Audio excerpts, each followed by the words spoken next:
Hello,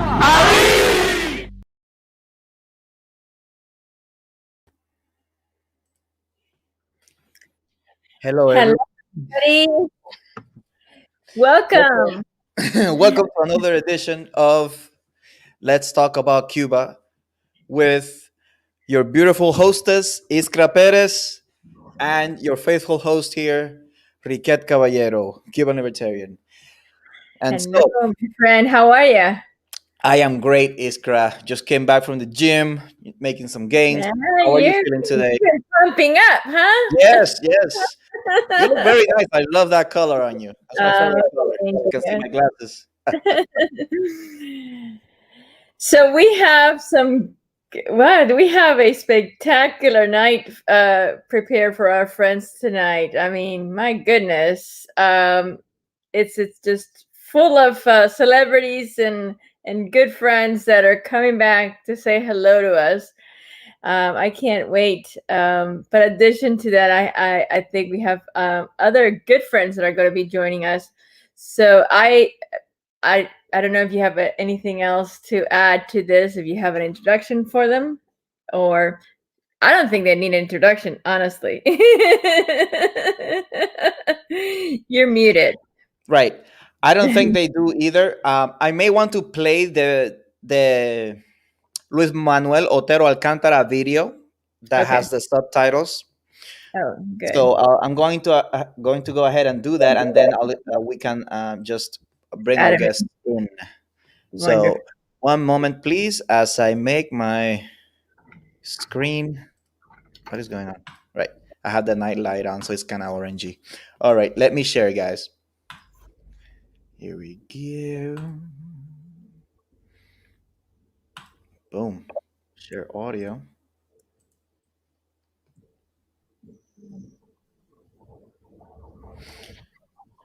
Nice and big. Here we go.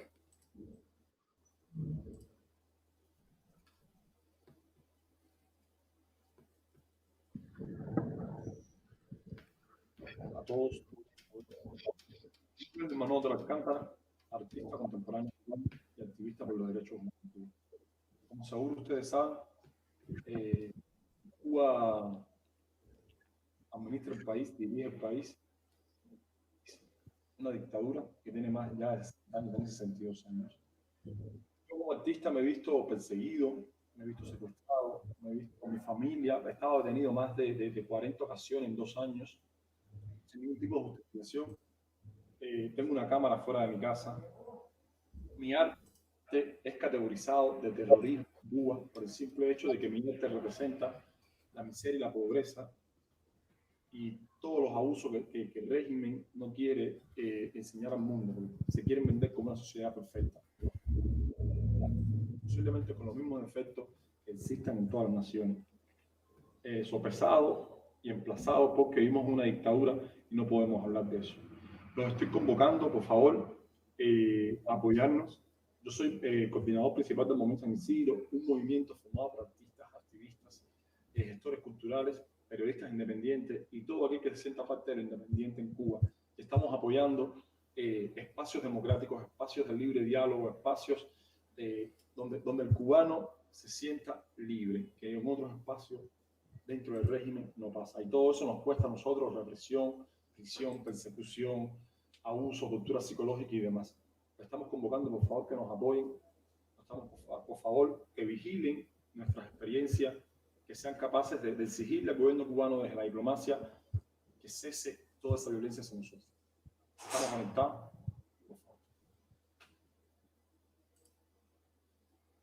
Wow. Alrighty. So let's go ahead and bring in our guests. Wouldn't you say? Yes, absolutely. Okay. Hello, ladies. Hello, Nelson. Hello, hello. Welcome, welcome. Thank you for joining us. Hello. Hi, how are you? Thank you for joining us again. It's so good to see you girls again. Good to see you too. It's really nice to see you too. Always looking good. Thank you. I try. Hi, Riquet. How are you? Ladies, pleasure to see you again. Hello, Nelson. Good to see you Mostly too. cold in Canada right Hola, now, hello. I bet. Yes. Yep. That's the way it is. Nelson, I don't believe we've ever met before. It's a pleasure to meet you. My name Very is nice Iskra. meeting you too. It's a pleasure. It's a So Basque name, right? it's a Russian name, actually, Oh, and okay. it translates to spark in English, chispa en Yeah. español.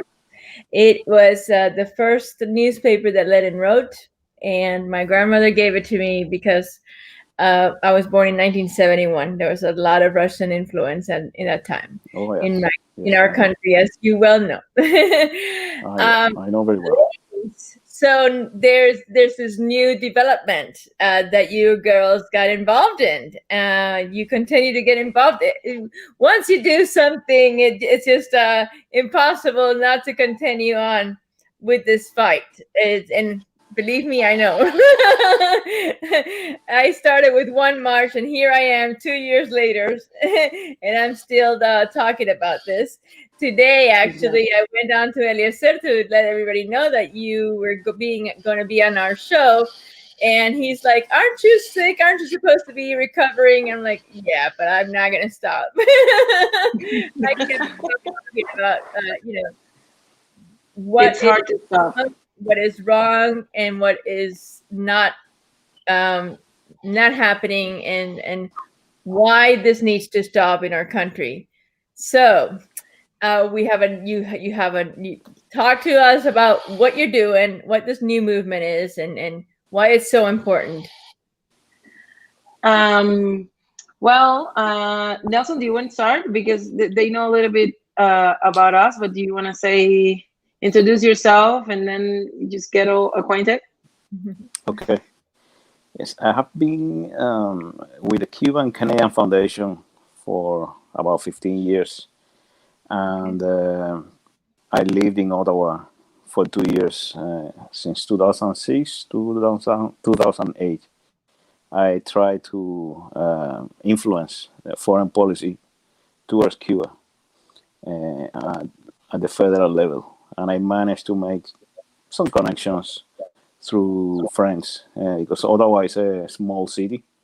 And once you get to know someone, it's easier to get to know everyone. And with friends from the Jewish community, I managed to get access to very high levels of the government. Eventually, I came back to Toronto. I noticed that the problem in Canada is much more difficult than just trying to lobby a little bit here and a little bit there. It's very complicated. It's a psychological issue. It's a social issue. It's there are many many sides to the story, of the relationship between Canada and Cuba.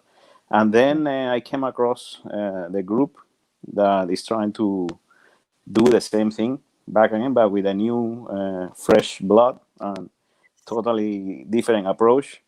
Yes, which And I got very excited. I got very excited because I noticed that they are really serious. And once I saw that they are really committed, I said, wow, I got really impressed. Yes. And then I tried to do my best, and here I am after a few years of a little bit of inaction. Wonderful. Well, good for you. Yeah, and I understand about being in a small city like Iowa and being able to.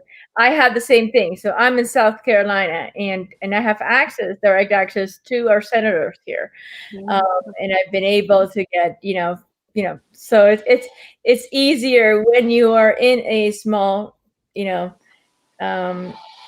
state like ours. But again, when you're in Canada, it's a different ball game, and I understand. But and I think my state here, we still have the Republican influence, but slowly, it's I think this whole democratic influence is it's turning, and it's migrating, and it's migrating everywhere. It's not just it's a populist populist movement. Honestly, I see it as a populist movement. It's global. I just don't see it as on a local level anymore. Unfortunately, this is local. This is global. But let's talk about Cuba, ladies.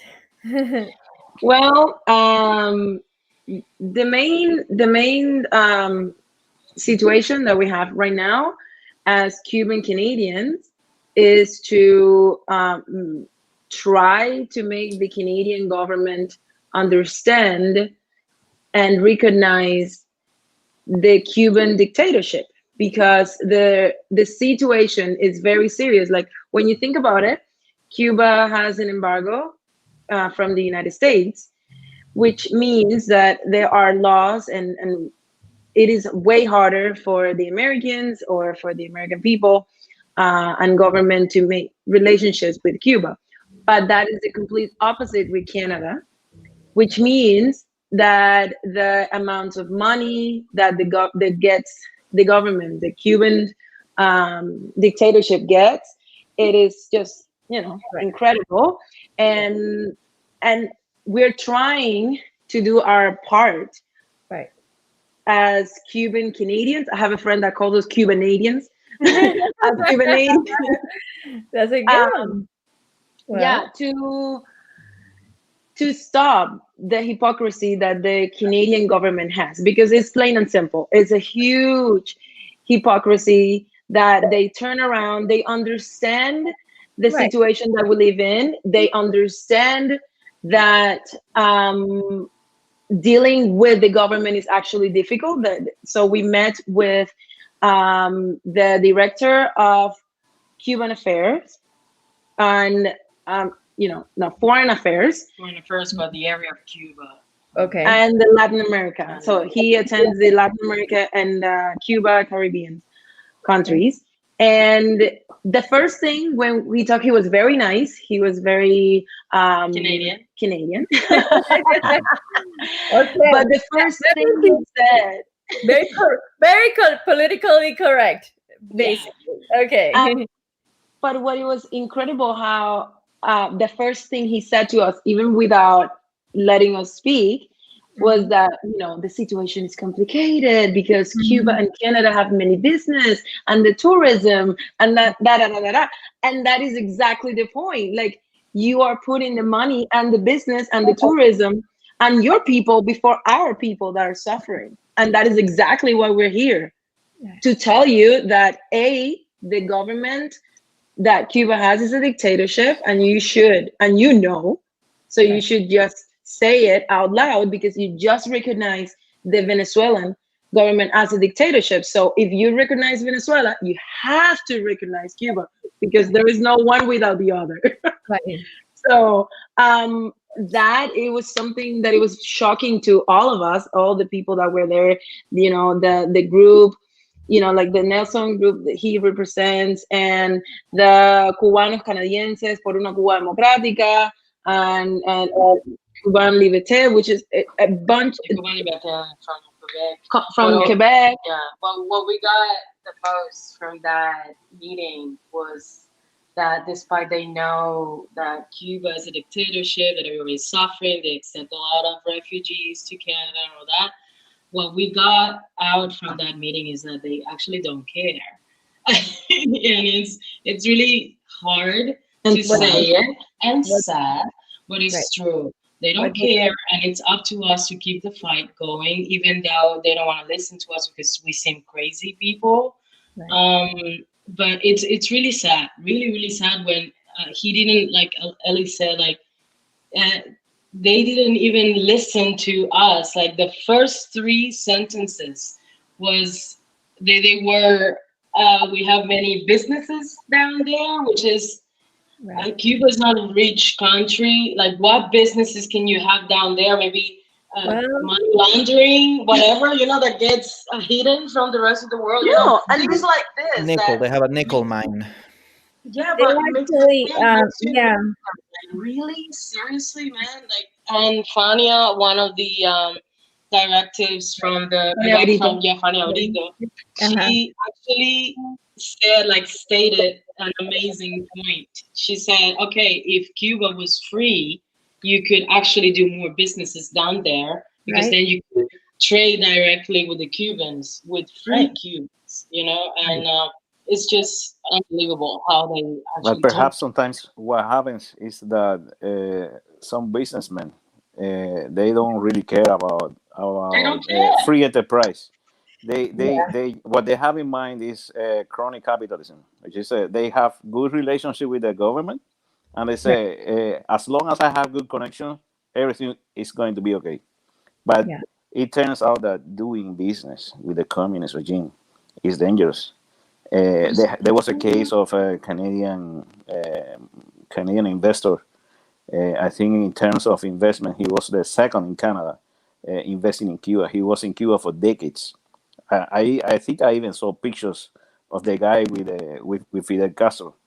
And the guy was Armenian Canadian. It's a very rich family. The guy was in prison for 10 years. Now they put him in jail. They confiscated all the properties in Cuba, and nothing happened.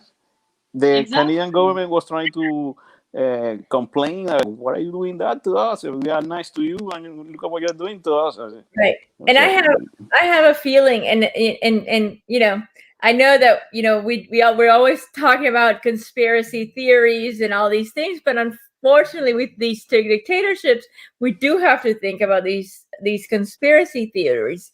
Now, I have a feeling a lot of these, high level people in these governments, our government, the Cuban governments, have things on them, that they can use against them, because when they go to our country, that they are going out, they're gonna put them with these little girls, and they're gonna or little boys, like all these things, and they have, they definitely have things. They have dirt on everyone. They have a lot of dirt on them. So I know that they're like, there's no way I'm going to turn my back on these people, because they're going to get me. So this is not the state. This is not a conspiracy at all. This is the real. No, because it's the reality. Unfortunately, it is the reality. And one thing that I keep saying is that Canadians, one of the reasons that I believe personally they like, or it's not that they super like it, but they don't mind looking at us in that situation, because when they go there, they feel superior. They feel way better than us. And the people that go to Cuba are not the rich Canadians. The people that go to Cuba are the super hardworking Canadians that have like no life, super miserable sometimes, and go down there in the middle of the winter, because that's where you can go in an affordable price. So I'm not saying that every Canadian that goes there is like that, but my point is, it's not the super high fancy Canadians. Those go to Bahamas. Those don't go to Cuba. They don't go to Cuba. But here, they don't feel as special. And when they go to Cuba, how they treat foreigners, right? It's God just came here.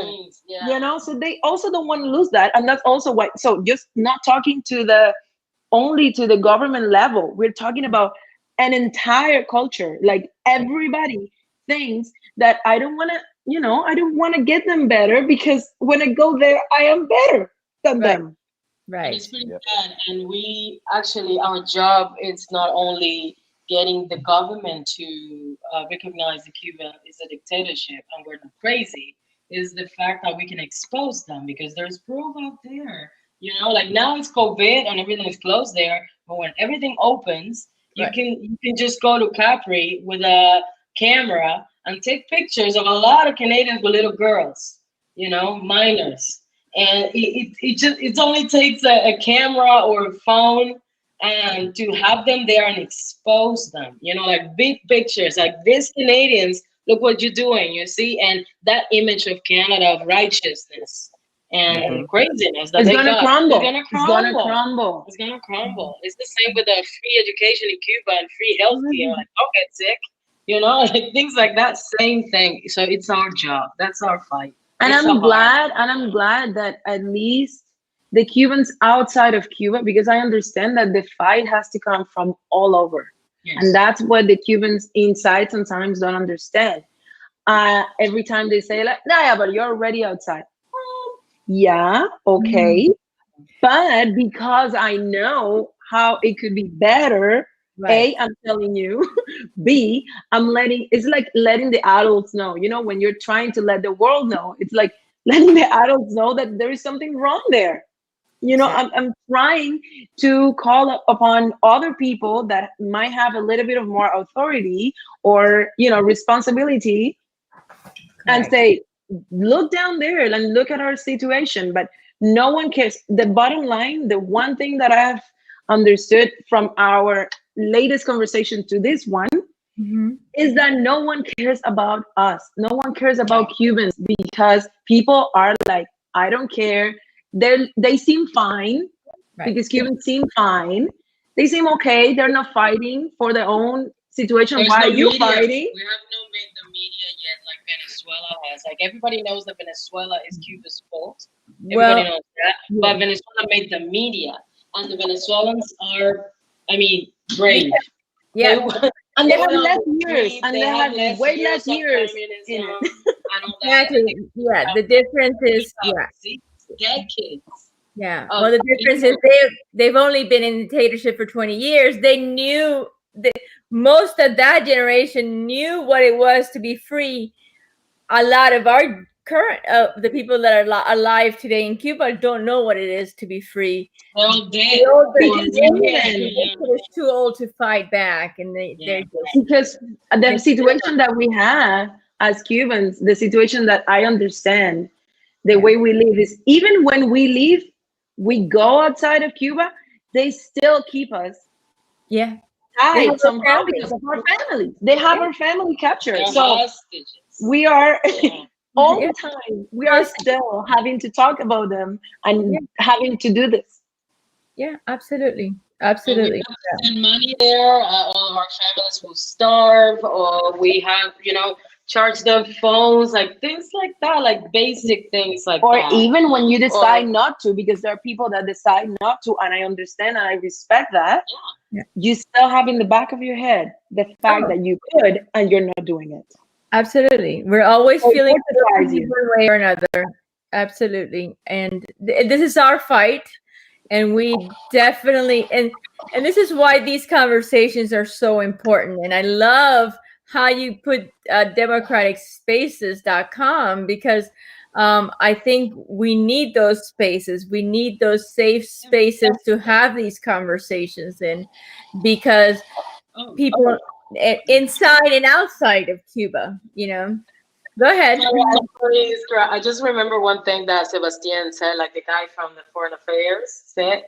It was so funny that I almost laughed on his face. He said, like, oh, Canada is doing big efforts to fix Cuban democracy. Like we put on the chat, dude, there's no democracy to fix. You gotta create the democracy to fix it. So what are you talking about? It was so funny. And he kept mentioning, he kept saying the government, and we were saying the dictatorship. I know. You know, it was so insulting at times. That's the problem with the bureaucracy. Everywhere, bureaucracy is the same. They self themselves. I mean, they self-serve. They are not there. Exactly. They are like parasites. Their job is to stay in the positions as long as possible and to keep the status quo. That's why I always prefer smaller government with limited functions that don't deal. The more Canadians get involved with Cuba, the worse it is for the Cuban people. Look at that. So this guy saying, or girl, no, the Canadians were going down to Cuba and spending like 4 to 5 months. And I'm telling you, that's because that's the only place, a regular Canadian, that's the only place they can afford. You cannot do that in Bahamas. You cannot do that in Jamaica. Like not even Canadian money. You cannot. It's very cheap. Yeah. I totally agree. And unfortunately, yeah, this is yes, exactly what this person is saying. I get so upset when they are just selling all the time. Here you see a super big, huge train with Cuba. Go travel to Cuba. Yeah, and I said, you don't say go travel to North Korea in any bus. Put that. go travel to Venezuela. Right. But we can find out more.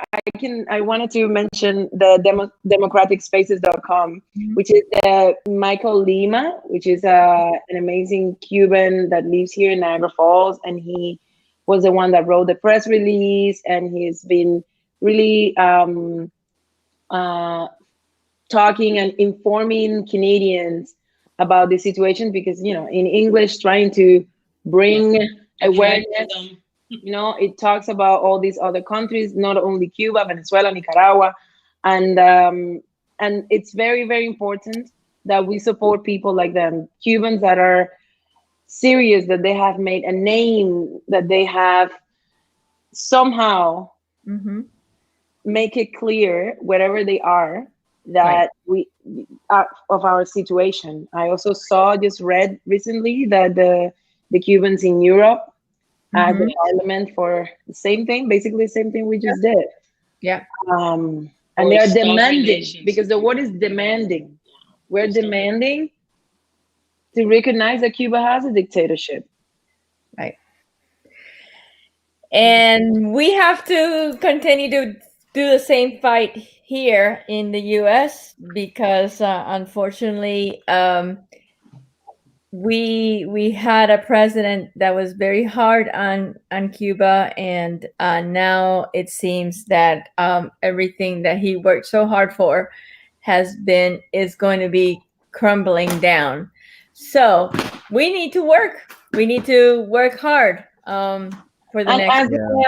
And as a lefty, lefty musicians, artist over here. Yes. I love it. You have everything, and you're an artist, you're Black, you're a woman, and you're an immigrant. So everything, you have everything. And we're married. Yeah, that's oh my goodness. You girls are awesome. But how much like victim privilege is that? It's like immigration, race, sex, intersectionality. Intersectionality. Yeah, that 1, 2, 3, 4, like 5 things in one. I love. Or maybe 6 with the refugee thing, right? Like political, like nuclear weapon. I do it. So unfortunately, we had to fight fire with fire, guys, and we have to shame them into doing the right thing. And over here, we'll try to basically threaten the Democrats with more of what happened in Florida, right? It's like, if you do not, at least deal with Cuba, then you will never get Florida back. Right. And it's a swing state. Like I was about to say, as a lefty, I am technically also a resident of Massachusetts, and the guy from Massachusetts, the congressman, was the one that asked Biden to lift all these regulations. And I sent him an email right away as an artist, as not a Trump supporter, because I am not a Trump supporter, and I said, don't consider me a Cuban that is a Trump supporter, but what you're doing is wrong. And I have 2 questions for you. One, do you think Cuba is a dictatorship? Yes or no? And 2, if you think so, why would you negotiate with dictators with the long history that you have in your country? That is wrong. So you have to ask the Cubans that live in your country before you do such a thing. Right. Yeah. So I think it's good. This is why democracy works. I could be lefty, but people on the left side are wrong sometimes. People on the right side are wrong sometimes. And that is why you need to have 2 sides or more if possible. Because I'm in the middle. I'm in the middle too. I have to, and Richard and I have had these conversations because I'm more center and he's more to the right. And I was not a Trump fan. I did vote for Trump this time around because unfortunately I did see the socialist penetration on the Democratic side, and I've been fighting too long against socialism, and to be honest with you, socialism just has it touched me. It's touched me personally too much, and my parents gave up too much for it, and I can't let it. I couldn't go against that. I couldn't go against everything my parents did for me. I just couldn't. I couldn't let myself. I understand. Yeah. I really like what but the Cubans in not Florida because are going to do. Yeah, but I think Cubans in Florida are not going to allow Biden to do much more. And it should be. I can't. I will not. I'm going to continue to have these hard conversations, and I think I won't give up. I don't think. I think these conversations need to be had, and I don't think. People keep telling me no, it's impossible to talk to them. I don't think that they're all like that. I'm not going to give up. I'm going to continue to have those conversations, and I don't believe that everyone is like that. I think that there are many Democrats that are willing to come to the table and hear us out. And Iskra, that's a good point. I was listening to Andres Albuquerque, and one of his guests, his name is Leonardo, I forget his last name, and he's a social democrat. And basically what he was saying is that like a lot of like social democrats were supposed to be for freedom and social justice, right? But freedom, they're like liberals, but with social justice, right? Mhm. They have basically, made a deal with the devil to get power.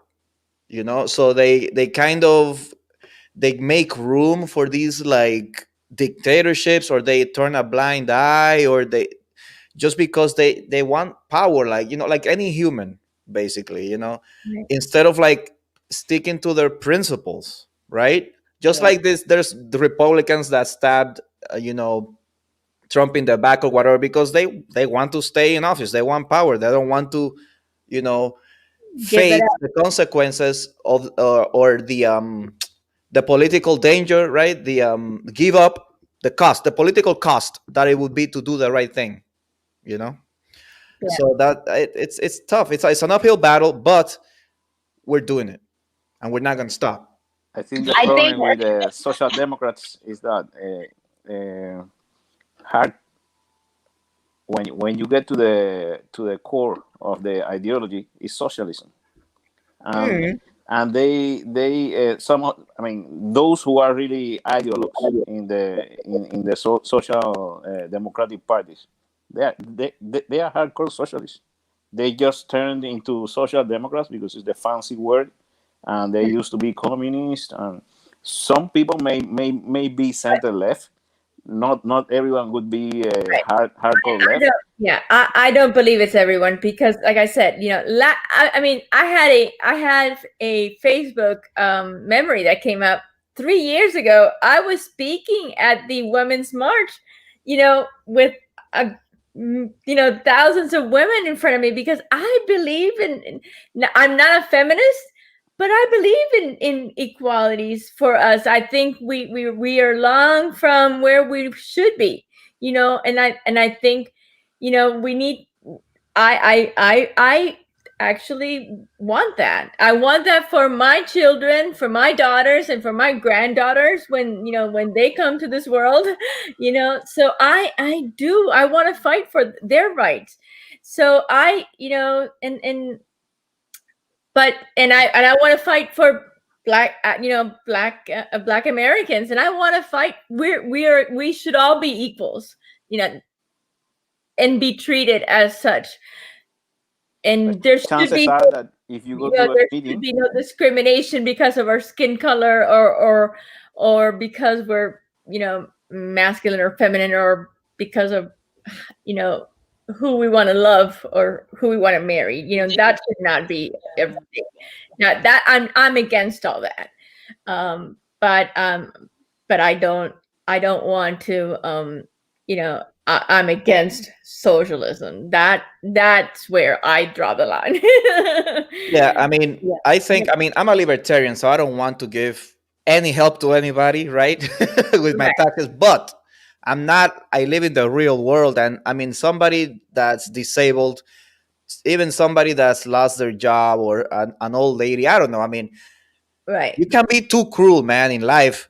So, No. I mean, if Cuba was like Sweden or Switzerland, I'm happy. Yeah, it's not my perfect American libertarian cowboy world, but my God, it No, would be a great but difference, we have a lot of social programs in the U.S. and Oh, I yeah. believe in them, and they're not perfect. No, are they? And that's why I think we need.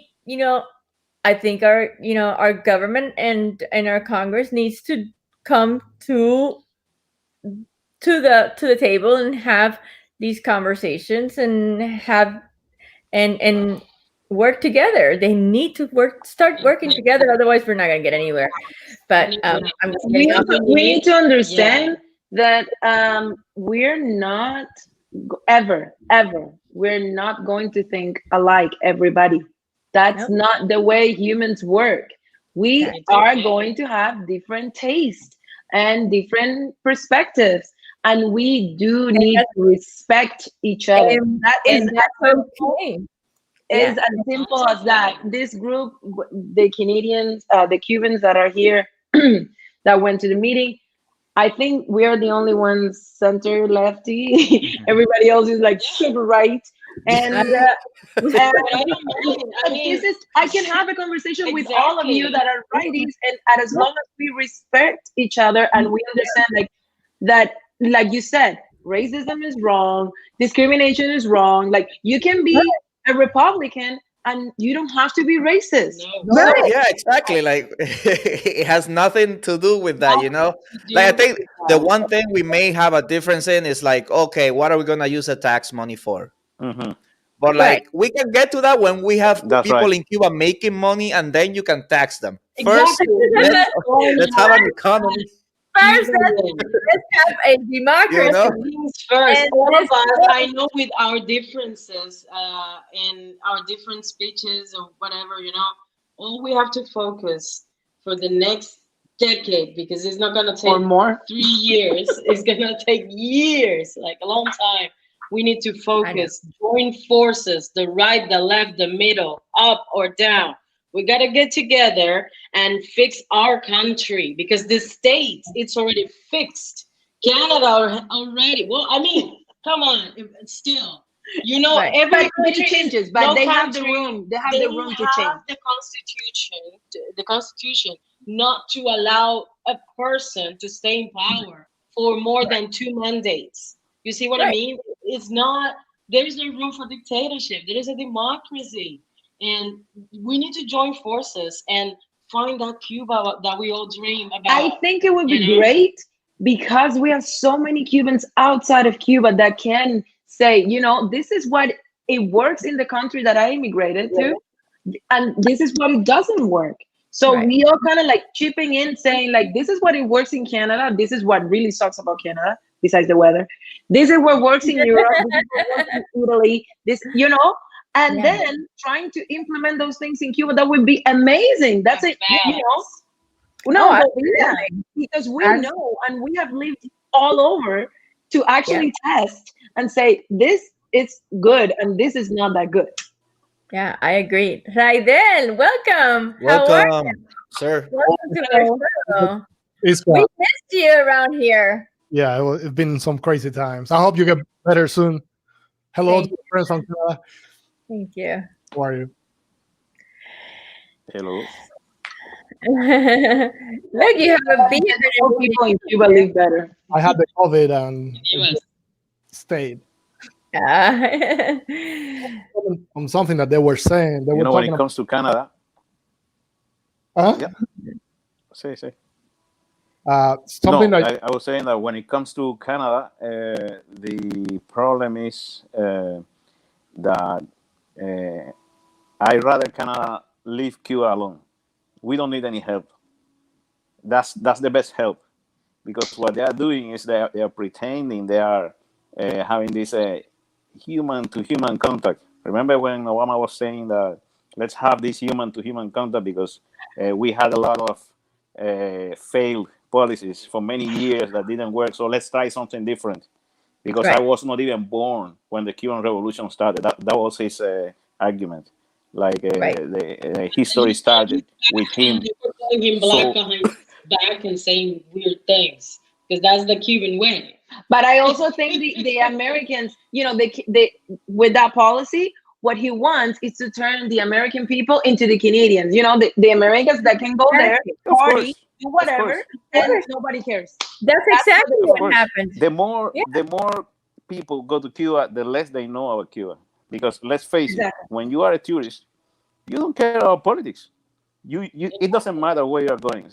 Chances are that you are not going to talk to politics to anyone on the line. You are just going to have fun. You are going to just sit on the sand, get your margarita from time to time, relax, listen music, dance. You are not going to talk about politics when you are a tourist. that's right. So You're Yes, relaxing. you You're go to having Cuba fun. right and they now. know It it, says, and okay, they when know you're it. there, don't talk about politics. Yeah. That's it. Yeah, and they That's know it. it. I see the And tourism. the problem with the big sin, or the big let's say Picture. disgrace that we Cubans have, is that Fidel Castro had the genius to make anti-Americanism his key policy when it comes to thinking about Cuba. So he capitalized on the anti-Americanism that is felt all over the world. And people say, okay, as long as these guys are fighting against the Americans, they are my guys. We don't give a crap about what's going on in Cuba. As long as you are fighting against the big Goliath, we are with you, little guys. And that's why we have this solidarity with Cubans all over the world. Cuba is Right. just an excuse. Let's face it. And when you say And that they Canadians, don't, people don't care about Cuba, nobody cares about anybody. Nobody cares. And I know. that's a problem. Let's be honest. Nobody cares about anything. But what I think would be best is that if they don't really care, because if they don't really care, they don't help the regime. That's what they're doing now. They are propping up the regime with investment, with tourism, with trade. If Because it they care wasn't about because of themselves. Canada, probably Cuba would be a free country already. Chances are that Cuba would be a free country already. 40% of tourists are Canadian. Number one investor is Canada. One of the top importers of Cuban export is Canada. So you take Canada out of the picture, and chances are that tomorrow Cuba is free. No, Totally. I was just looking for some Cuba Canada news, and I came across an article. Seems to be the 50-year anniversary of the October Crisis, which was Oh, 62. the kidnapping of a British official in Quebec, I believe, because in that time there seemed to be some kind of separatist movement of Front of Liberation of Quebec or whatever, Yeah. They always want to be free. right? Yeah, that was in the You 70s, I know, think. That was in the right? The 70s. 1970s, exactly, October 5, 1970, I believe, Yeah. and They even killed a cabinet minister. yeah, no, they were And they ended up terrorists. in Cuba. That's They not ended up That's in Cuba. right. But they didn't In like order to Cuba, you know? end the They didn't crisis, like the Cuba. They stayed in Cuba for a few months or maximum a couple of years, and they left to France. And now they are yeah, professors exactly, in Quebec. All of exactly. them are professors. But it's interesting that we are this Cuba is such an amazing and horrible place. These people, Yeah, I mean, it's they everywhere. It's literally all over the place. sheltered Canadian terrorists, And then I'm Yeah. reading here that Trudeau thanked the Cuban government for accepting the terrorists because Wow. that way they could release the Wow. English guy that they had kidnapped. And of course, they went on to have better relations until today. It's just, Well, something the relation interesting. came close. They were close even before, I think. Because Trudeau was, I think, Pierre Trudeau. I think he came from the NDP, which is a socialist party. So Ah. then he passed. He turned into a liberal later on, but he was already a Mm. socialist, and some people even say that he was a KGB agent, like Salvador Allende. Right, right, right. So it's not surprise, no, that he was an ideologue in tune with the communist ideology. So he was just grateful, no, publicly that Fidel Castro took these guys who were terrorizing Quebec. But deep inside, he was Fidel Castro's guy until he died. Tough, tough. Hey, I wanted to share something with you, Riquette, and with the rest. They were saying something about Canadians going to Cuba because it is a cheap destination. Sadly, we are at risk of at least some states of America turning that way too. I shared with you on the private the Bill 2404. It was introduced in April 2020. Of course, it didn't pass. It only was introduced because under Trump and Senate was majority Republican. But this time around, I'm pretty sure there are comments already that they're going to reintroduce it with some modifications. And what that bill does, although it cannot completely erase the embargo, it can facilitate some things like traveling to Cuba, like giving loans to Cuba, like increasing what they call it, what is that, the cultural exchange or people to people and whatever. So the universities, people to people contact. Universities, some of those most extreme That's states. the key word. It was introduced by Representative Bobby Rush from Illinois, Democrat. And money laundering, guys, that you need to understand that there's a lot of money laundering in Cuba because that is tierra de nadie and no one will know what happens there. This is Las Vegas. You know why Las Vegas exists, because Cuba and Fidel, he showed up. Otherwise, they were going to do Las Vegas in Cuba.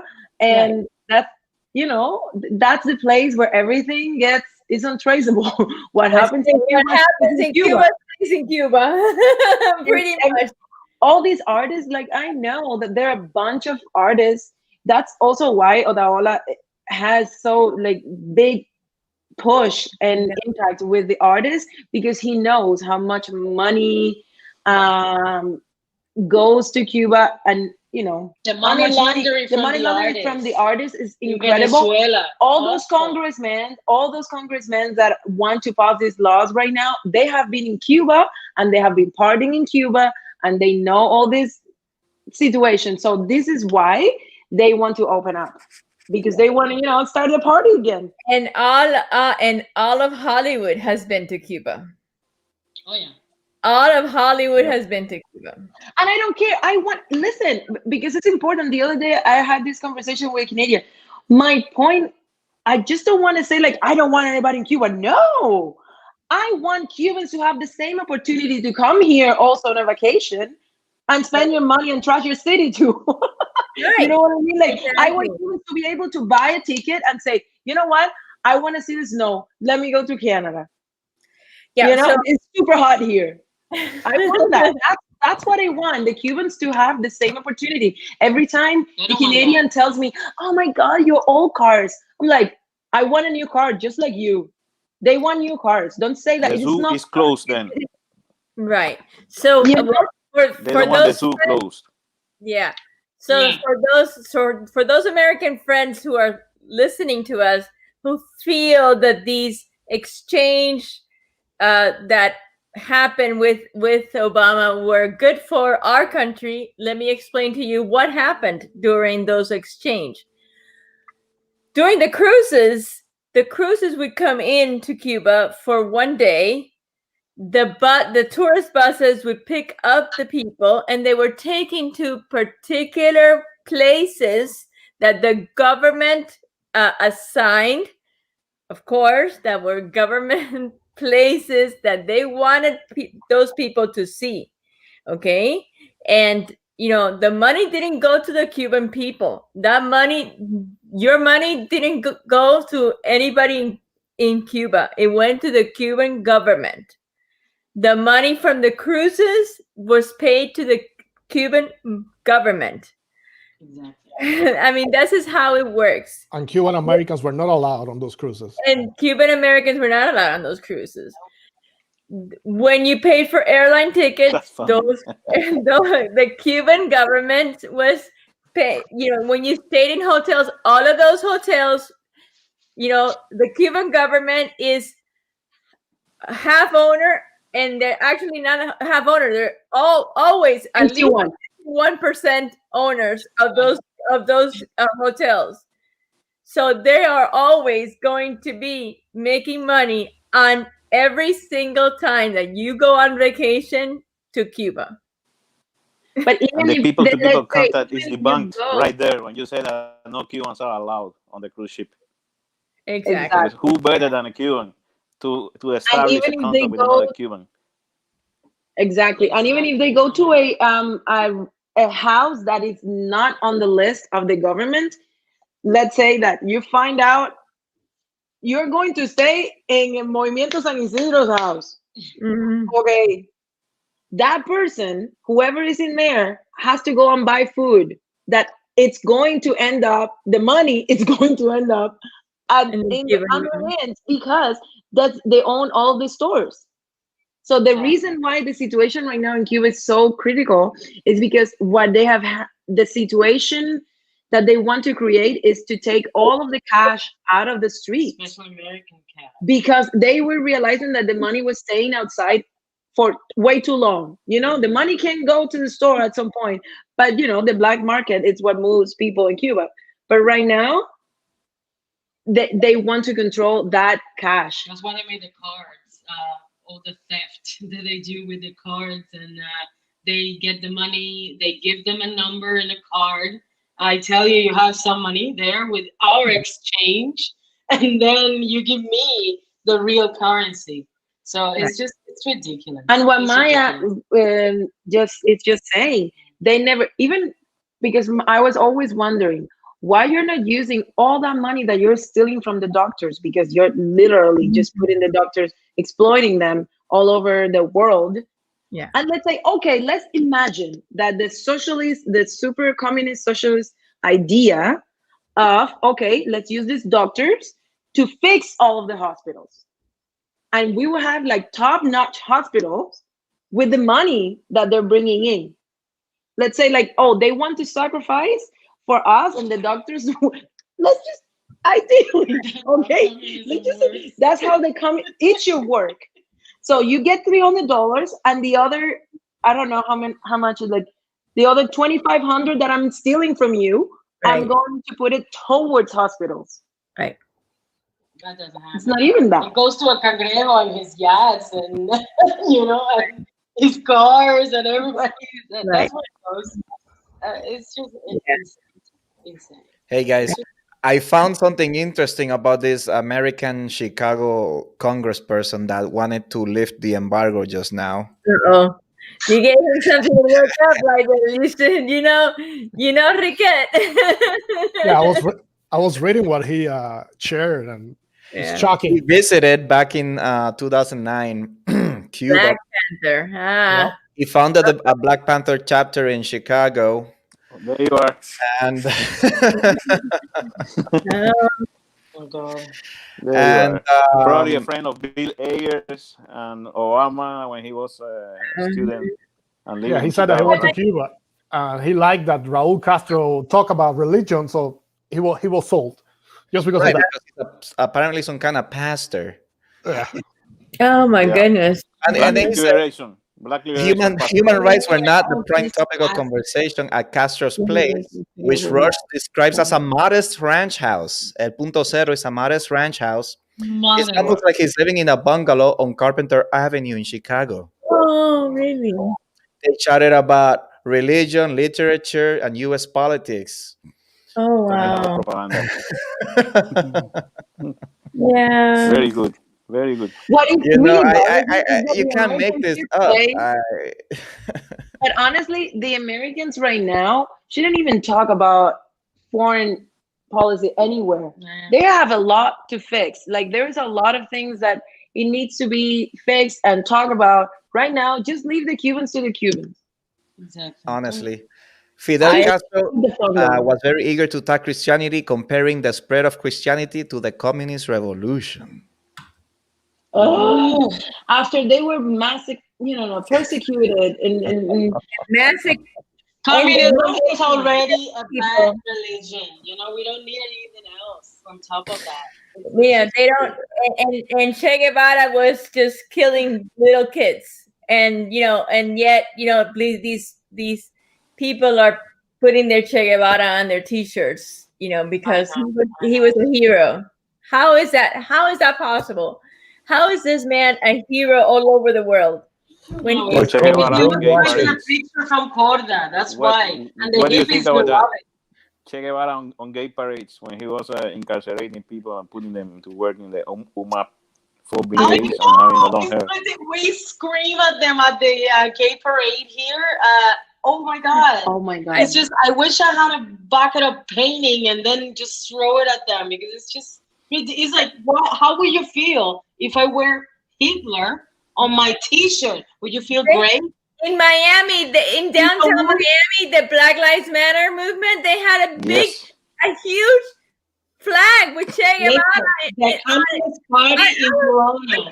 Like these people, when we were fighting, we are on parades towards Cuba and Cuban liberation. You got this, I don't know, this bunch of old people from the Communist Party in Toronto saying like, they have a big Che flag and talking a lot of beep, so I don't say the word.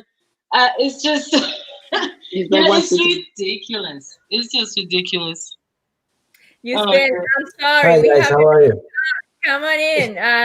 How are you? Good evening. Good evening to all of you, and it's a pleasure to be around you guys. Ladies, thank you so much for all the work that you guys are doing. It's freaking awesome to see women like you. We met and we bonded. I follow you. I'm following you. We've Okay? met. I'm sorry. I'm so sorry. I'm like, okay. Where have we met? Instagram? No, we were in the protest.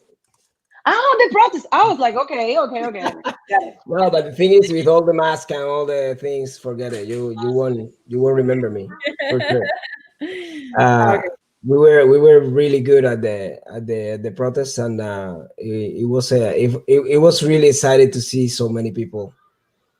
And I just wanted to say hi and just let you guys know that I'm just here behind the screen because I have the little one here that he doesn't allow me to do anything. Like We heard him. yeah, you know how it is, Isra. I know. And yeah, it's difficult. On Mondays I'm always with him, and it's but I'll be in and out whenever I can. We understand. Yeah. Anyways, I just wanted to say thank you so much for everything you guys are doing. You guys, every time you need a hand, I'll be here. And there is a project coming from me that I want to. Well, you guys will see it soon, and it's gonna be here in Toronto. Okay. Oh, great. Just let us know. Which means I will need some help, and you guys maybe can help me out. And We can help you promote it for sure. yeah, I already talked to Ernesto about it, and then we can all chit chat about it. Okay. Okay. Excellent. Thank you so much, and keep going. Keep at it. Thank you, Yusbel. Bye. Bye-bye. Thank you. It's just too bad that Toronto, we're in super lockdown Yeah. and we cannot do much right now. I Also, know. it's super winter. Like it's not just winter. It's like super winter. It's really cool. Yeah. It snowed, right? Yeah, it's been quite a snowy winter, right, Nessa? We had like a couple of weeks of It's not even so kind of cold now. warmer. It's not even so cold. You've been This here year for has been 20 years. very It's not mild. cold today, but Yes. yesterday it was only -4 or something like that. It's not so bad. Wasn't -8? No, Yeah, -8? that's nothing. that's nothing. That's It was not 78 here, Texas. I don't care. yeah. Today Wow. we were in This is when I get mad about Cuba. This is when I get really mad about the situation in Cuba because I would like to be in Cuba right now. yes, I know. What if Cuba was like you said, Switzerland kind of thing, okay? That kind of Why am I here like with this cold, this crazy people who don't understand me? I would be in my Santiago de Cuba, in front of my beach, having fun with my Casa de la Trova, with my music, and not dealing with a lot of people here, slow-minded people. I know. This is just upsetting. I agree. No I freedom, agree. no country. That's right. Let me ask them something really quick. Maybe they talked about it. What do the people in Canada, the regular people, not the ones that go, for $300 a flight, but the regular people, what they say about Cuba, what they say about the U.S., where they fall? Okay, they have no idea. First of all, like Nelson was mentioning, because when they go to Cuba as a tourist, I've been in Dominican Republic in the hotel. I haven't stepped a single foot out of the hotel because I want to enjoy myself and not go anywhere. So when you go on a tourist trip, you don't ask about politics. You don't care about any of those things. So you don't know. So the norm is that they don't know. But what they know, because the governments are too close to each other, is like, oh, Cuba's nice, the free healthcare, the same stupid mind thingy that it is all lies, and every time we have a concert we just explode the bubbles when we say no, it's not nice. Otherwise I wouldn't be here. And it's the Americans' fault. And it's the Americans' fault. Everything is Americans' fault. Yes, of course it is. They have a serious love-hate relationship with the US. They hate them, but at the same time imitate absolutely everything. Yeah. So do the French, by the way. Okay. And if you say it out loud, like we're saying right now, if they're Canadian friends right now looking at us and getting mad at us, I'm sorry, guys, that's the truth. You hate them, but you love them. I'm sorry. It is all resentment. Yeah, it's weird. It is weird. It's too close a culture. I mean, there is basically no real difference between both British American and a Canadian when it comes to culture. It's the same origin, same Anglo-Saxon culture, except for Quebec. I mean, that's where. So, that's the problem. It's too similar, and they don't like it. It's an identity and problem. they don't like that it's similar, and they pretend that it's not that similar. I'm like, guess what? And I have told this to many of my Canadian friends, and they know it. And if you're not my friend and you're Canadian, I'm sorry, but this is the truth. I prefer to deal with an American, because if that American, let's say, that is upset, whatever, and racist and bad person, it will tell me in my face right away. And I know how to deal, and I know how to deal with that American. But with Canadians, you don't know what they're thinking. You have no idea, and everything seems fine, and it's not sometimes. They say, "Oh, it's okay, don't worry," and then they backstab you. They're backstabbers. It's like too polite. Yeah, well, so we have the same thing with the French, right? I mean, it's like, oh yeah, no. And then, remember, now that you said that, it's funny. People in America forget sometimes that the French actually helped us in the independence war. If it wasn't for the French, Lafayette, we would have lost. Yes. But they hate us. That's but right. In the Gulf War, because France at first said, no, we're not going with you in this madness. Remember all the jokes about the French fries? You couldn't call it French fries The French anymore. potato. You have to call them freedom The fries. French fries became the freedom fries. Yeah. Remember that? I'd rather deal with the French. I remember that. Yeah. I remember that. I will side with the French in this matter. Well, It's the same problem in Quebec. that's America's it's the same fault. cultural clash. The same cultural clash in Quebec, and when you go, unfortunately, to the federal government, which is where the foreign policy is instrumented, then in order to work in the federal government, you need to speak French. You need to be bilingual. So who is bilingual in Canada? Quebec, the Quebecois. Because the chances are that if you are not living in Quebec, you don't speak French. So then you go there, and most people working for the federal government, most diplomats, more people that had to do with Cuba, even you see that they have French last names. And Quebec is a socialist province. So we are in a really bad shape here, because we had to deal with socialists in the federal government that have a real cultural problem with the Anglo-Saxon part of Canada. And you can see here in Canada the difference between the West and the East. The people in Alberta, they are different. They understand freedom. Right. It's a huge country, but it's a huge country, and places should change. If people are different in Cuba and we're a small island, imagine here. It is a very big place, and you cannot pretend that everybody thinks the same. And the people in Alberta, they just want money. Hello, how are you? Oh, my bad. Hey there, how you doing? My pleasure. Thanks for having me. Nice to meet you. How are you? I'm doing great, thanks. How about yourself? How you feeling? Are you feeling better? I am feeling better. I'm coming along. It's been a long recuperation. I had surgery. I knew from Eliezer. The reason why everybody's asking me how I'm feeling is because I had surgery on November 30th. Unfortunately, from the surgery, I had an infection. Actually, I know from Eliezer's live. Yeah, live. So I'm glad you're feeling better. It's coming along. I really appreciate the job you're doing from Somos Mas and all the movement. Thank you. Guys. I can't give up on this. This is, my mother says, "Mija, ¿cuándo tú vas a dejar de trabajar?" Like, Mom, the day I die, probably I will stop working. Or the day that Cuba becomes free. I mean, it's either one. Love the spirit. Exactly. I'm glad I can keep on the stream if you can keep talking, so I can get it. So I have no idea what you guys are talking about, but always from Cuban freedom and liberty, and that's what we all stand for. So these ladies from Okan, they have a new a new project.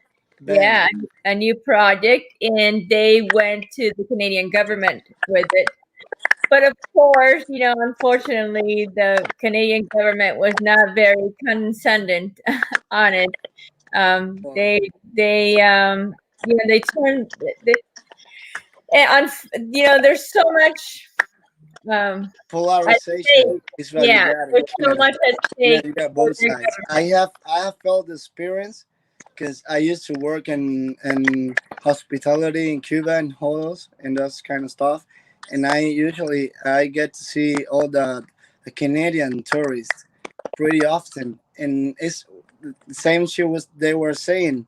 They just come there for tourism, and if they don't get too much into politics. I have a very nice story. I helped a girl that right now she's a great friend of mine, and they were a couple of tourists, and they were to Havana, to Hemingway Marine. I used to work over there, and they the father of one of the girls, he was studying on the Soviet Union, and he was exposed. He was exposed of the project of the studies because of the political opinions and all that kind of stuff. And that way, he fled to Canada. He was born over there, and he had no contact with the rest of his family. And so the girls comes to Cuba, let's say 25 years later, trying to find the family that the guys has left behind, because he was never allowed to come back. And so I was working at Havana, and I told him one day, I got vacations. I'm gonna take 15 days. We're gonna split the charges, all our expenses, and we're gonna draw all the way to Guantanamo. That's where the guy was from. Yeah, and then when knocking doors with the last address they have. You know, people in Cuba, people used to move a lot, and when they Yeah. move, you can knock the door of the old house and ask Right. the new neighbor where the new guy lives. Yeah, and I finally got the new home and get that girl to meet her grandparents, and it was Oh, amazing. I got the family together, and all of that because of the freaking political opinion. You right. are not allowed to dissent in a system that won't let you Yeah. constitutionally. They're allowed to constitutionally block you from your thoughts, and that's just cruel. And every one of us has a different story to show that up, but in the very core of the thing, the essence of the idea is the same, that you cannot dissent, you cannot have a different political opinion. I felt so happy for that, getting the family together. And I'm sure you when I did. finally did it, I said, wow, what's this for? Yeah. Why? Only because of political opinion. Yeah. It has some changes. We, the youngest people in the country, we deserve better. We can, make our own future, and it's up to us. And more for the Cuban Wait, people there that are is. young people left in Cuba? Oh yeah, of course. There are a lot of young people, man. Yeah, that's a problem.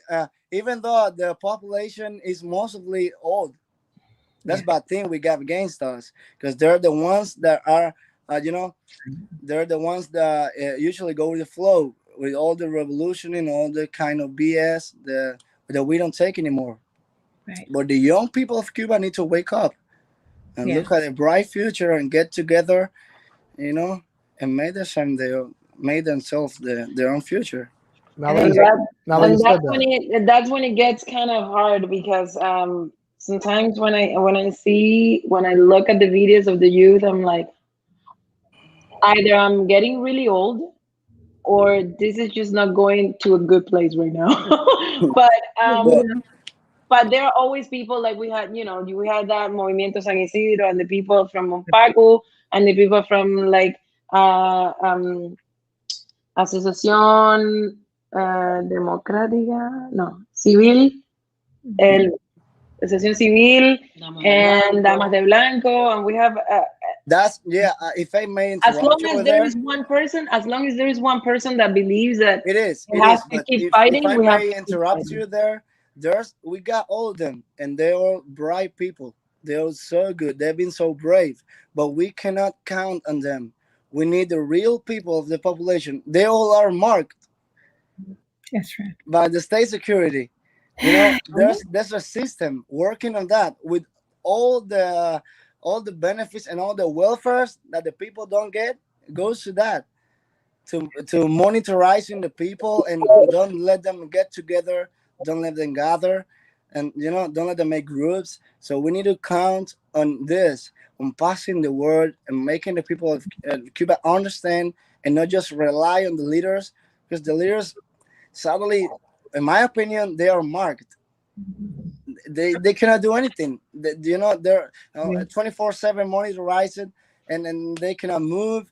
If they got together and the 10 minutes after, they got split and Right. separated, and that's sad. But still, we But got the it. fight nowadays is in the media. We're All talking we about a can do country in that we have a Cuba is president. get His name out is and expose it. Lemonade. Is the foundation of everything. Can you believe that? That's a good one. Can you believe Yeah. that, bro? It's I like, think you and Riquet touch a point that I think we need to expand more. I don't think no one has the real numbers of how many Cubans are outside Cuba. I'll put Right. you on example. My class was from primary school. In Cuba, you stay together from first grade until ninth grade. Mhm. Well, of that group, we tracked them in Facebook. It was about 35 of us in that class. 21 we are outside, between Spain. There's people in Denmark. There's one in Australia. There's a bunch in the US. 75% of that class is, if that represents, if that is a slice of that generation. I was born in the 80s, but I mean, I think 70, 80, and early 90s, most of the young people left one way or another. Yep. there is no future in Cuba. They don't have a future because they broke. There is too many people that only have two options: or I leave, or I go with the system and I try to get something out of it. But there is really not a. There is a huge gap. It is. Yeah. But that's our All work. they can do, all they Get can them do to there is understand. to expose everything that happens to them there. Because I'm telling you, this is the fight now, the media. And I know it's hard and everybody's afraid there. But if we make the media and we make it global, and we have to quemarlos, like we say, we gotta burn it.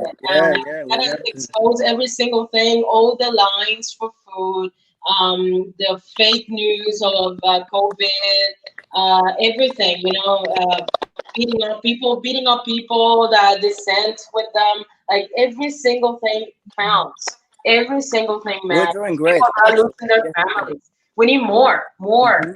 We need more. Actually, if you look, we have the worst is yet to come. We have a bright future because we're looking at 40 something manifestations, protests in Cuba. We have never seen anything like that, and we have never even, which is great.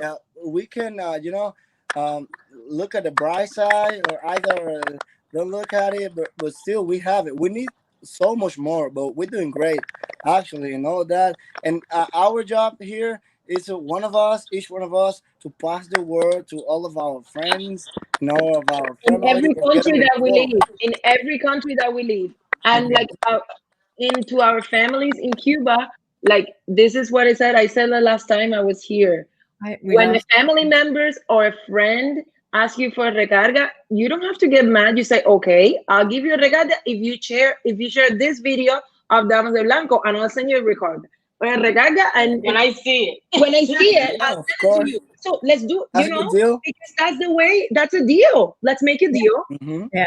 Do you want to come here? Do you want a visa to come here visit me? Okay. Oh man, I want to see you sharing the for a visa. You need I don't know. You need a protest in front of but this is something. But Liberty Plaza. Because the older generations don't. I mean, they're afraid. My mom is afraid. My mom's nurse. They're still working. But at least if we get them to share the videos, somebody else will see it, and this is how we get the attention. If they, instead of sending corazoncitos and cadenitas, they love sending those. Exactly. I don't like it now, but please don't. I'm gonna intersect. I kind of hate him. Okay, I'm going to intersect for a second because I see that Nelson is having some technical issues, and I don't want to lose him again without asking him, Nelson, how can we help your program? How can everyone on the chat that's listening to us help you get this, help you in any way that we can? Well, I lost him again. There you go. Oh no! He's having trouble. He's having some technical issues. I don't know. Let's pray for the internet. Yeah. Maybe he isn't. And what is what we need to do for Mr. Lanson? Yeah, exactly. That's the information I was trying to get from him. I think he's there he is. Yep, you're up. Okay. Yeah, there you go. So I was asking you, how can we help? That was the question? Yes. How can you, right? How can we all help you push this through? Well, and I know. I think the best way to help would be to address the Canadian government directly. On a public fashion, not behind closed doors. Exactly. Yeah. Maybe he can write it for the private chat. Okay, so maybe you girls have some sort of scenario of what he was trying to say. I think what I was just going to say is that I think as Cubans outside of Cuba, we should unite the same way we're doing right now, trying to reach out to as many people in their own countries. Let's say if you can reach out to people in Europe that are doing the same thing, try to follow those pages. Try to follow the pages that are people that are generally trying to make something and bring awareness in their own language, wherever they're living right now. So I think the Cuban exiles should support each other, because this is the one time that we have been doing it right. This is the first time that we're like, okay, this is enough. We're way too many outside right now, and we need to understand how strong we are and how many we are outside. If we understand that concept, we would understand how powerful we can be. But you just have to walk the streets. I don't know in Canada. Excuse me if I may interrupt. I don't know in Canada. There's not much of a Latin culture. But if you walk the streets here in South Florida, you will see the spirits in the people's hearts. Everybody talks about it. You know, back in, like, let's say on the 2010 or something, nobody will give a damn about it. But nobody will talk about politics, and they don't even care about Cuba. You'll talk to anybody. I mean, my father is a political prisoner. He was in jail for 9 years, in between, in and out. And he always, in my place, you always, not here, this is my house, but in his house, you always hear that kind of political conversation. But back in the 2010, let's say, nobody will talk about it. And we're doing it now. I mean, it's 10 years. It's a lot of time. But now we got all these spirits on the people's minds, and everybody's talking. At least here in South Florida, where there's a Cuban, there's South Florida, yeah, Jonah, unfortunately, South Florida is a different world.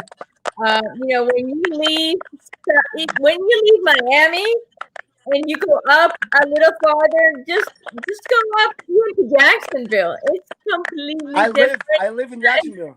It's completely but I'm talking different, about South Florida. unfortunately. I live here in Jacksonville. I live in Middleburg. Yeah, unfortunately, once you leave South Florida, to be honest with you, nobody knows or cares what happens in Cuba. I'll be honest. You know, That's true. we are this. Tiny thing. That's not 100% correct. They want to visit before it changes. That's what they want to do. Yeah, we are the very, very, very small minorities in our little states. I can see depends on who you talk to. I totally agree with you, but I've been to 28 countries. I used to work on a cruise ship, and every spot I left, even in North Pole, every time that I see anybody, hey, how do you do in Cuba? Is it good over there? Rum, tobacco? No, there's no rum, no tobacco. That's for the tourists. I agree. We don't got no rum. I have cigars here in my place, and I import them from Cuba. But I was never able to smoke a cigar in Cuba. That's the number one question they always ask. That's the number one question. Okay, let's see. Let's hear from Nelson. I'm sorry, Nelson. Go ahead. I'm so sorry. I keep losing you. I don't know what's happening. I think it's my telephone. Take off the camera, Nelson. Only do the audio. Maybe you can do. Yeah, maybe you can take off the camera. Most people have tendency. Do you listen? Do you hear? Yeah. Let me pump up your audio. I was saying that most people have the tendency to follow American politics. But okay, I'm sorry, Nelson. I'm gonna. You coming in and out. You're finishing up.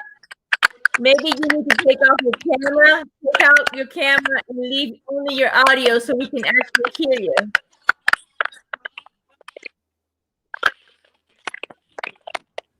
Do you hear now? It's a little better. Yes, go ahead. Okay, I'll try to restart.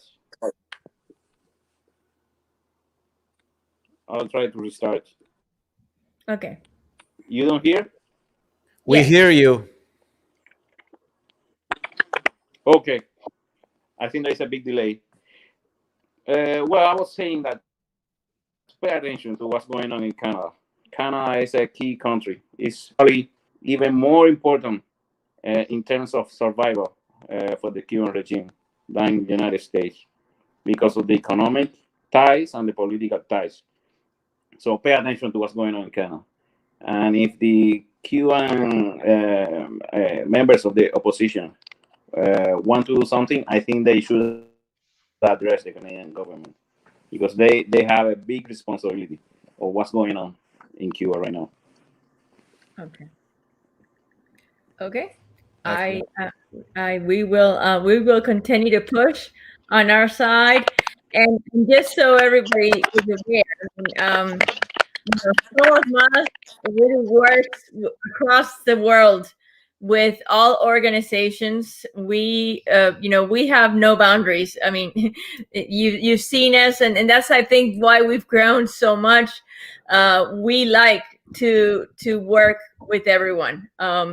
In the objective is of freedom for our country.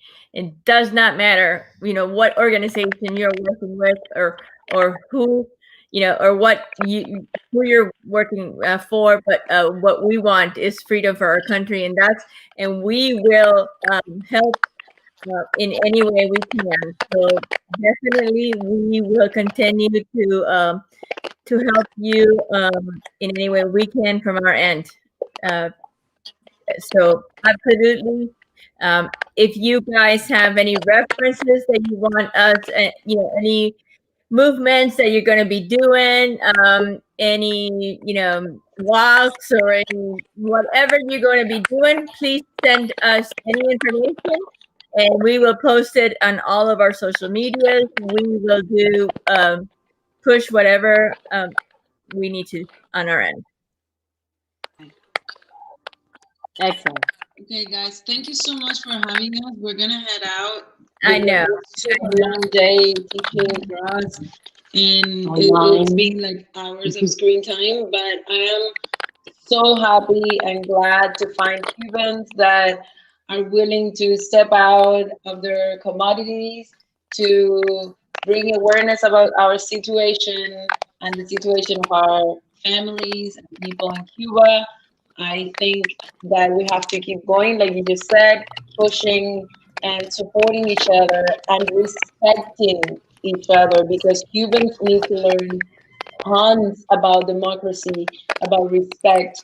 That I see all the time when someone is posting things on social media and, like, whatever. If you have a friend that doesn't exactly share your values or your opinions, either just keep scrolling or unfollow them or send them a message directly. But right.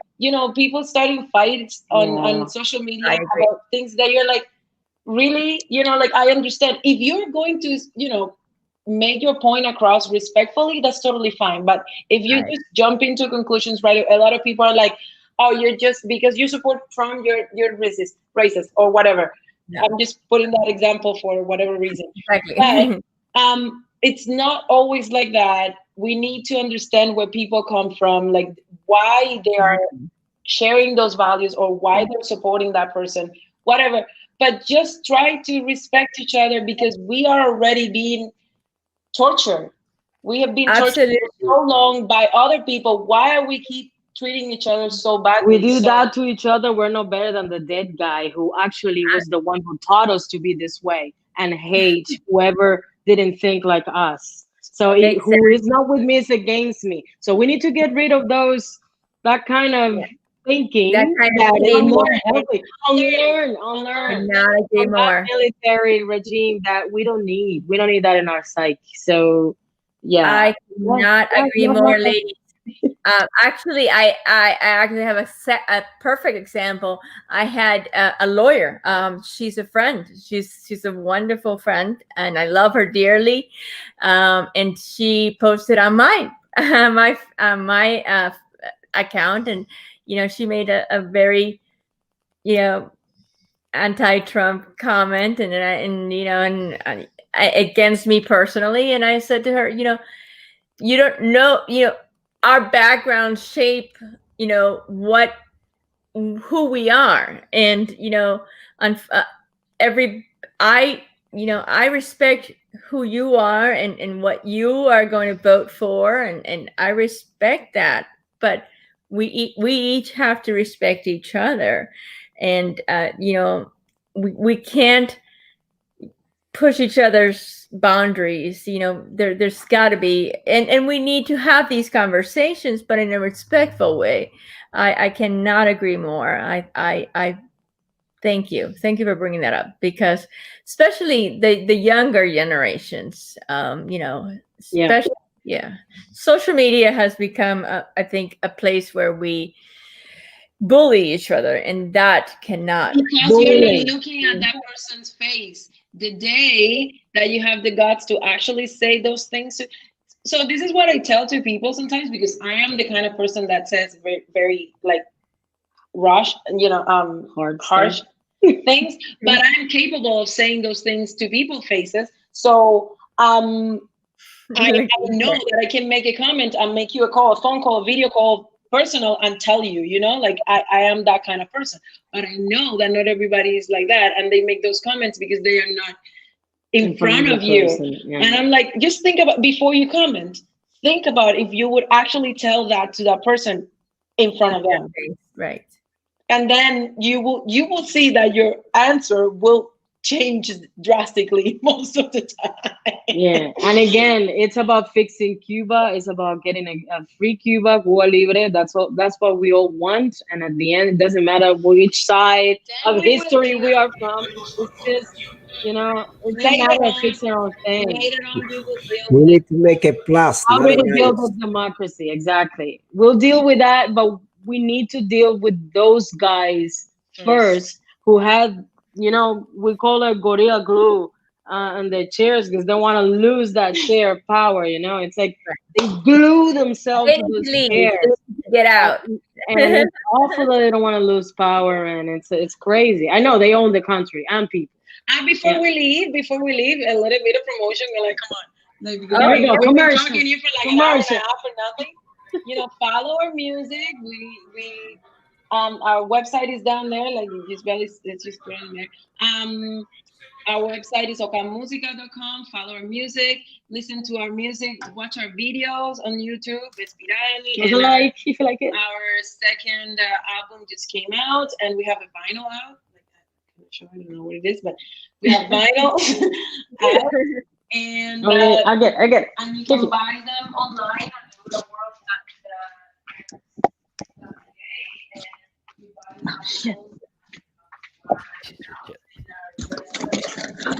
Oh my god, I got new music. We couldn't hear you. Your wife took the microphone. Oh, I'm here. Sorry. Oh, okay. Say. Things that happen in life. It's time to invest in old-time technology. No, I know. Well, get a splitter. You can do one that connects to. Because we didn't hear anything you said. Oh, sorry. We do have a splitter. But I didn't put it here. Anyways, like I was saying, that if you buy our vinyls, the money comes straight into our bank account. Nice. And, do you do shipping? Yes, they do shipping. So you can buy it online, lulaworldrecords.ca, which is our record company. Like, how would I get like a record player? I don't have one of those anymore. On Amazon, $50. Like, come on. Everything is 50 Canadian, so it's nothing. It's really cheap. It is really cheap to get it done right now. Really? Yeah. You can hook it up to your. See, now you make me think about getting one of those, because that's we just look pretty there, so just. It looks pretty.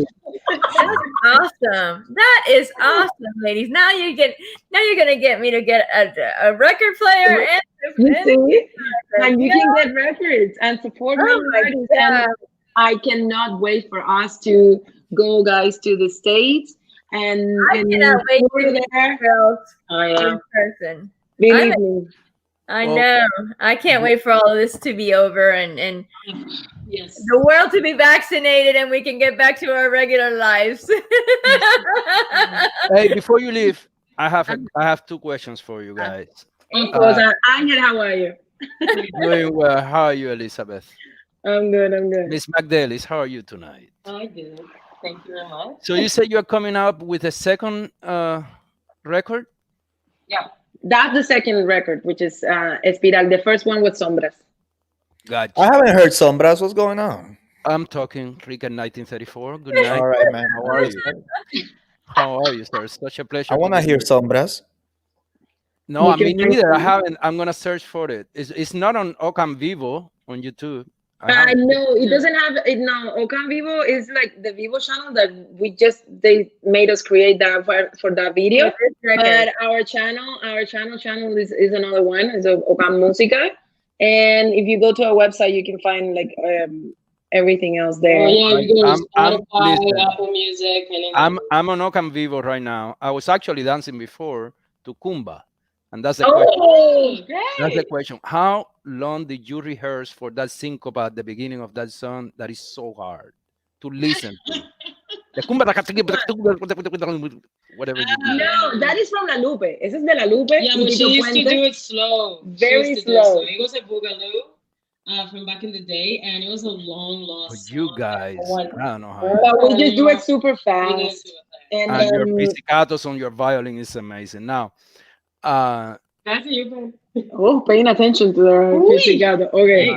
Yeah, it's really this is technical now. He's getting serious. It's really okay. I like music. So what I wanted to say about Canada and helping Mr. Nelson and you guys, I have written a couple of letters to the European Union asking for attention with the case of Luis Robles and Denis Solis. And I posted that on my Facebook page, and I shared it to many websites, including Cuban Libertarian groups in Facebook.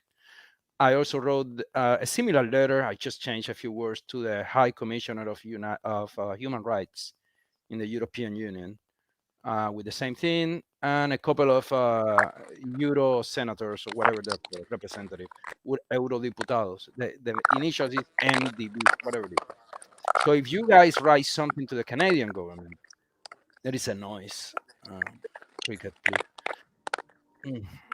If you write like a letter to the Canadian, because I don't know how to do it, I don't know the access, the links, etc., and then you share it to your Facebook pages or whoever you think is like Ricket or Iskra, I can get on it. And let me tell you, people from Europe they have messaged me saying that they already wrote the letter to the European Union, because as a citizens, the European Union is supposed to, they are obligated actually to answer to them in 3 days. So the more, now I'm not saying again that this is going to produce the effects or the results that we would expect, but at least we create a state of opinion and we create a buzz around the situation in Cuba. And if we do it in America, I already wrote a letter to the president, to the new president, to my senators. I actually proposed a San Isidro movement for the Nobel Peace Prize. I'm always writing letters. And then what I do is I share it on Facebook. I share the link and the text so people can copy paste, because nobody has time for that, right? So if you do the same with the Canadian government, I can do the same. And in most, I can say I'm Angel Tour and I live in Thornhill, Ontario, where my sister lives, whatever, and then I can share it with my sister and say, hey, copy link, send it, and all that buzz, guys. Societies have changed and people have been saved based on that international, state of opinion and aura that is created when multiple people from multiple countries are asking for the same things. So if you can do that and share it with us, so we can participate also in the Canadian government. The Canadian government is vital in the pressure that we can exert over Cuba, because of all the things that we already know and you have mentioned, tourism, etc. So that would be great. And I love it. I found it, and this is great. You can, the one page that we follow here is the Cubans, Cubano por una Cuba democrática. Esos son los chicos de Uruguay, ¿no? No. Cubano canadienses. Cubanos canadienses por una Cuba democrática. Oh, okay. Those are the serious one here that I'm in Toronto, you know, like the Ernesto. Is yeah. And there is a foundation of national, I can't remember the whole name, but remember the guy that talked to us in the protest, he's been here the longest. He was the first Cuban component. Yeah, that and the guy. guys in Montreal, it's super active. Super active in Montreal. Super. Yeah, Montreal is a key right now. It's a key, but Toronto is getting there. I just wanted to say, girls, I just know that there are a lot of people, more than we thought, that they are online all the time. They are giving the fight and they keep people in line, which is great. It is great. When I saw all my friends taking over, I was like, I was gonna talk, but I guess I don't have to. Like, all of you are on sync, you know. And then that's what we need. And the other thing I wanted to say, we need to keep working with Twitter to Justin Trudeau, straight to Justin Trudeau, everything. Exactly. Every single day he's getting at least 20 tweets from me, just from me. Exactly. Every single day. I write to him too. I'm in Vicino about the all the craziness here and excuses, the COVID excuses that they have to stop citizenship ceremonies and everything. Just they get a lot of quemadera from us. Yeah, but don't worry, we're gonna keep sharing and stay. Como dicen en San Isidro, estamos conectados. You have to stay connected. Bye, I hope you keep feeling better. Girls. Thank you, ladies. Thank you for coming by again, and it was a pleasure as always. Love you much. Anytime. Bye, Riquet. Bye, beautiful. Nice to meet you, Endo. Nice to meet you, Rayo. You as well. Keep it up. Yeah, thank you. You too. More than me. Raidel, thank you for coming by. As you can always. find the album on Amazon Music. Yes. And Sombras if you want. I'm sure it's everywhere. Please buy their album. These ladies need our support. We need to support young Cuban Americans wherever they are, and you know, I mean, they're awesome. Their music is awesome, regardless. I mean, honestly, yeah, it is awesome, and I'm definitely gonna get that album. And but I have to buy a record player. All right. Yeah, it was a pleasure. You didn't do much talking tonight. Are you tired? That's all right. It's all good. I like to be in the background sometimes. I know. But then I see you in all these other channels, and you're like talk. You leave all the talking here to me, and then I see you. Yeah, well, you know, eventually, you know, you're gonna have to take over. Really? I'm getting on in years. Yeah. No, this is gonna be your channel. I'm giving it to you. Oh, I'll stay on. There you go. Yeah. Okay. Well, sir, it was a pleasure. It was a pleasure having everyone on. Thank you for listening to us. Please join us next time every Monday, 9 to 11. We'll be here next Monday. Thank you, everybody. Have a great night. Bye-bye.